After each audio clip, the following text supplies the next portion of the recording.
حالت جنابت میں اگر غسل سے پہلے کوئی آ جائے اور انسان صاف کپڑے پہن لے تو غسل کے بعد دوبارہ وہی کپڑے پہن سکتے ہیں یا وہ کپڑے ناپاک ہو جاتے ہیں اور کوئی اور کپڑے پہننا ہوتے ہیں؟ نہیں، جب تک کسی کپڑے کو کوئی نجاست لگی ہوئی نظر نہ آئے یا محسوس نہ ہو اس وقت تک وہ کپڑے پاک ہوتے ہیں اور ان کو دوبارہ نہا کر پہن سکتے ہیں۔ ہم نے آج تک ایسے مسائل کا ذکر اپنے گھروں اسکولوں میں کبھی نہیں سنا، اس لیے آج یہ پڑھتے ہوئے بہت مشکل پیش آ رہی ہے۔ اب آپ پڑھاتی ہیں تو بہت سی ٹرمز ایسی ہیں جو کبھی سنی ہی نہیں یا سمجھ ہی نہیں آ رہی۔ مثلاً احتلام کیا ہوتا ہے؟ یہ ٹرم تو کبھی اردو یا انگلش میں سنی ہی نہیں، لا حول ولا قوت۔ تو کبھی اردو یا انگلش میں اس طرح مزی ویٹ ڈسچارج کیا ہوتا ہے؟ میں ان میرڈ ہوں، شاید اس لیے بھی چیزیں مجھے سمجھ میں نہیں آ رہی۔ نہیں، مزی اور احتلام کا تعلق میرڈ یا ان میرڈ ہونے سے نہیں ہے۔ احتلام ہوتا ہے نیند کی حالت میں کوئی ایسا خواب انسان دیکھے کہ جس کے بعد وہ کافی مقدار میں ویٹ ڈسچارج اپنے جسم پر پائے اور ایسا گمان ہو جیسے خدا نخواستہ سوتے ہوئے پیشاب نکل گیا ہے جسم سے۔ ٹھیک ہے، خواب یاد ہو یا نہ ہو۔ جیسے لیکوریا کا ڈسچارج تو خواتین کو عام طور پر معلوم ہی ہے کہ کس طرح ہوتا ہے۔ جیسے لیکوریا کا ڈسچارج ہوتا ہے ایسے ہی اس سے ذرا زیادہ مقدار میں ڈسچارج جو ہے وہ محسوس ہو سوتے وقت، وہ احتلام ہوتا ہے۔ یعنی احتلام کا تعلق سونے سے ہوتا ہے، نیند سے۔ ایک صحابیہ ہیں، وہ حضور صلی اللہ علیہ وسلم کے پاس یہی مسئلہ لے کر آئیں، کہنے لگی اے اللہ کے رسول صلی اللہ علیہ وسلم، کیا عورتوں کو بھی احتلام ہو سکتا ہے؟ یعنی عموماً یہ مردوں کو ہوتا ہے لیکن کیا عورتوں کو بھی ہو سکتا ہے؟ تو اس پر آپ نے فرمایا کہ ہاں ہو سکتا ہے، کیونکہ بچہ عورت کے مشابہ بھی تو ہوتا ہے، عورت سے بھی تو بچے کی شباہت ہوتی ہے۔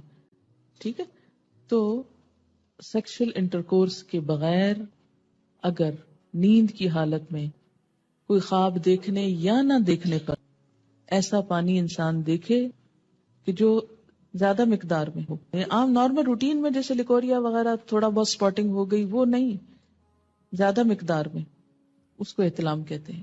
اس سے انسان ناپاک ہو جاتا ہے۔ اور بعض اوقات ہو سکتا ہے کہ کسی خاتون کو کبھی بھی ایسی کیفیت نہ ہوئی ہو، بسا اوقات جسمانی کیفیت، آب و ہوا، کئی چیزیں انسان کے مزاج میں اثر ڈالتی ہیں، تو بعض لوگوں کو ایسی تکلیف ہو سکتی ہے۔ اگر کسی کے ساتھ ایسا نہیں ہوا تو وہ پریشان نہ ہو کہ میں تو شاید اب نارمل انسان ہوں، نہیں، اٹ ڈیپینڈس۔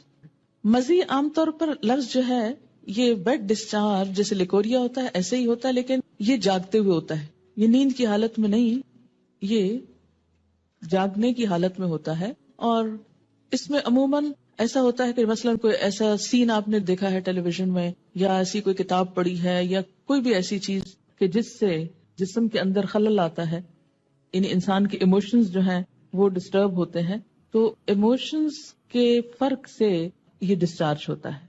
یعنی لیکوریا جو ہوتا ہے بغیر ایموشنز کے ہوتا ہے، لیکن یہ ایموشنل کیفیت کے ساتھ ہوتا ہے۔ ایموشنل کیفیت کے ساتھ جو ویٹ ڈسچارج ہوتا ہے اس سے استنجا بھی لازم ہے اور وضو بھی لازم ہے، لیکن نہانا لازم نہیں۔ وہ بھی ہو سکتا ہے کوئی سائیکولوجیکل پرابلم ہو سکتا ہے یا کچھ بھی، اس کو نام دے سکتے ہیں، لیکن مزی میں لفظ آپ یوں سمجھے جیسے مزہ لفظ ہے نا، یہ اسی سے نکلا ہے یہ لفظ۔ ٹھیک ہے، ایک بچی کی ریسنٹلی شادی ہوئی، اس نے ایک میل مجھ کو کی، وہ اس قدر بیچاری پریشان، چھوٹی سی عمر کی بچی تھی، شادی ہوگی، اس کو شاید پہلے سے کسی نے کچھ نہیں بتایا، نہ ماں بتاتی نہ کوئی اور، جو ضروری چیز ہے وہ کوئی نہیں بتاتا، اور فضول میں بہت کچھ پڑھ لیتے۔ تو اب وہ کچھ بہت ہی جینون جو اس کے شوہر کے رویے تھے ان پر وہ اس قدر خوف زدہ تھی اور پریشان کہ شاید میرے ساتھ کوئی بہت ہی گناہ کا کام ہو رہا ہے یا اس طرح۔